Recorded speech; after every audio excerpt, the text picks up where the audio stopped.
ഇന്ന് തന്നെ ഡൗൺലോഡ് ചെയ്യൂ. കാണൂ നിങ്ങളുടെ ഫേവറേറ്റ് ഷോസ്. പ്രകാശ, എന്താ ഇത്? ഞാനൊരു സത്യം പറഞ്ഞെന്നേ ഉള്ളൂ ആന്റി. സത്യം പറയുന്നവരോട് അല്ലെങ്കിലും ആളുകൾക്ക് വലിയ താല്പര്യമൊന്നും കാണില്ലല്ലോ.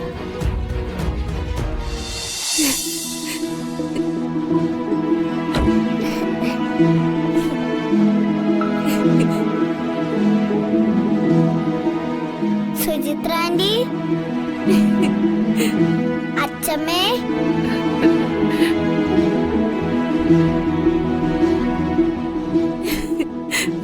മോളെ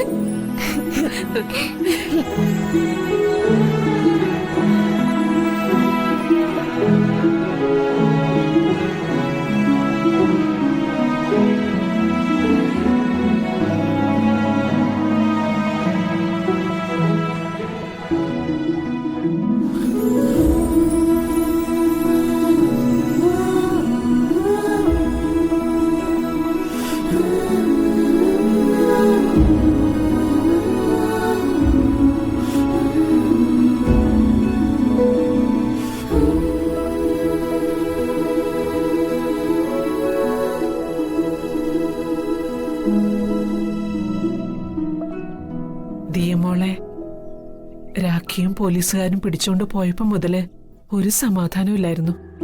രാഖി നമ്മൾ ഉദ്ദേശിക്കുന്നത് പോലെയുള്ള ആളല്ല.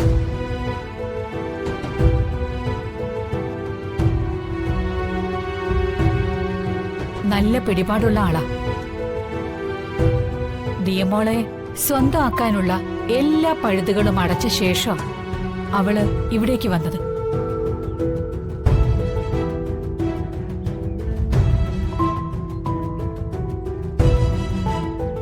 ഒരർത്ഥത്തിൽ വന്ദനേക്കാൾ ദിയയിലുള്ള അവകാശം രാഖിക്കാണ്.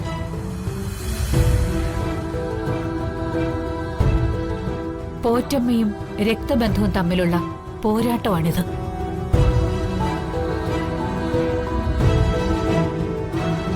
ഇപ്പൊ നമ്മൾ കുട്ടിയെ വീണ്ടെടുത്തു. പക്ഷേ രാഖി അടങ്ങിയിരിക്കില്ല. അവള് പുതിയ പഴുതുണ്ടാക്കി വീണ്ടും വരും, ദിയമോളെ സ്വന്തമാക്കാൻ.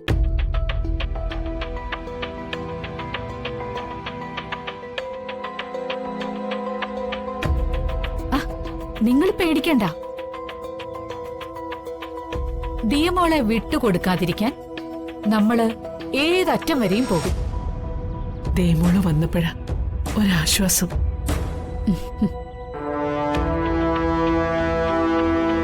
ഒരർത്ഥത്തിൽ ഓർമ്മളയെ ദൈവമായിട്ടാ ഇങ്ങോട്ട് വരുത്തിയത്. അല്ലെങ്കില് ഇതാ സുചിത്ര ആന്റി ഐസ്ക്രീം. എനിക്കോ?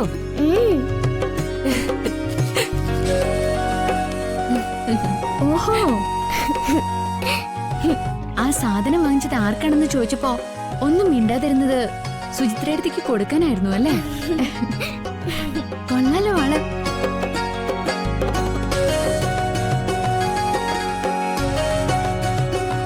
ഇനി പെട്ടെന്നൊന്നും രാഖി വന്ന് പ്രശ്നം ഉണ്ടാക്കുമെന്ന് എനിക്ക് തോന്നുന്നില്ല. അവളുടെ പത്തിയൊന്ന് താണിട്ടുണ്ട്.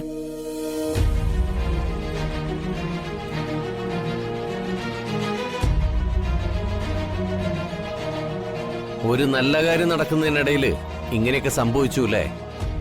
വന്ദനെ, ഇതാ ഞാൻ പറയുന്നത്. ആവശ്യമില്ലാത്ത വയ്യാവേലി എടുത്ത് തലയെ വെക്കരുതെന്ന്.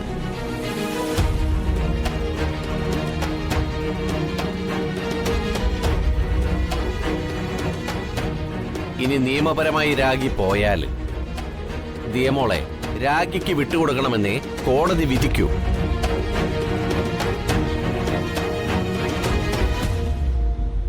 പ്രകാശ, എന്താ ഇത്?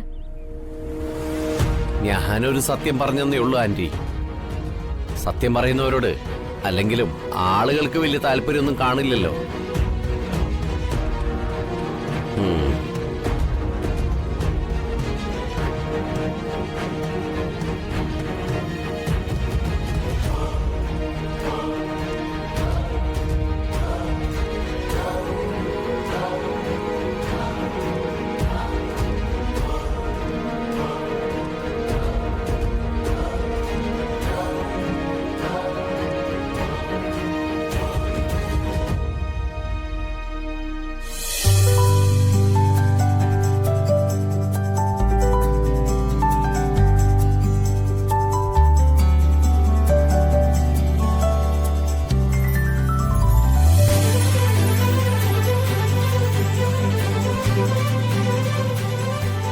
എന്റെ ഊർമിള, ഇതിനൊക്കെ എങ്ങനെ നന്ദി പറയണോന്ന് എനിക്കറിയില്ല.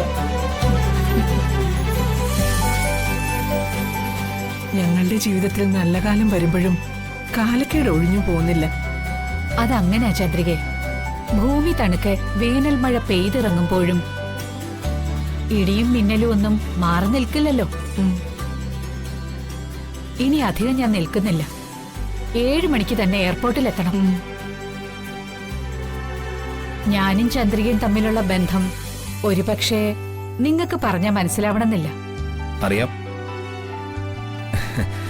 കഥകളൊക്കെ വർഷ പറഞ്ഞു തന്നിട്ടുണ്ട്. ഈ കാണുന്ന ആളൊന്നും ആയിരുന്നില്ല ചന്ദ്രിക. അന്നേ ചന്ദ്രികയല്ല, ചന്ദ്രിക വർമ്മയായിരുന്നു. ഒന്നും മിണ്ടാതിരിക്കെ. അതൊക്കെ ഇപ്പൊ എന്തിനാ പറയുന്നേ? ആ, രമണൻ ചന്ദ്രിക പ്രണയകഥ പോലെ തന്നെയായിരുന്നു മാധവൻ ചന്ദ്രിക പ്രണയകഥ.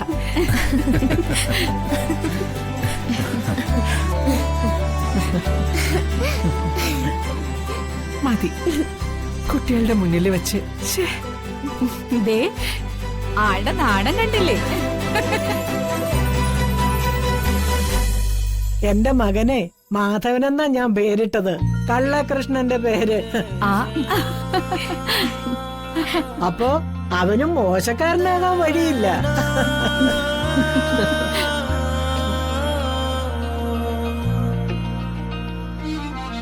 ഇനി നിങ്ങൾക്ക് കൂടി ഒരു കുഞ്ഞ് ജനിച്ചു കാണണം എനിക്ക്.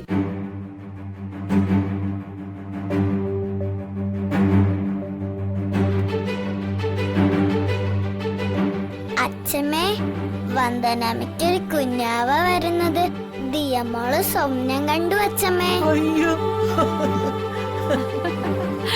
അയ്യോടി കാന്താരി, നീ കൊള്ളാലോടി മിടുക്കി. എന്നിട്ട് സത്യ അച്ഛമ്മേ.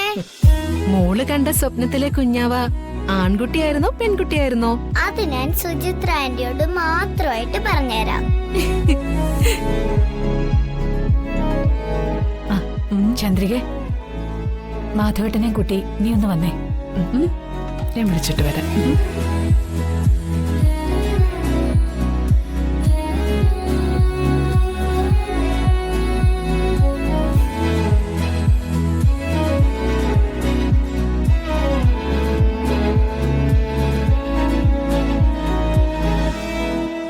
മാനത്തെ കൊട്ടാരം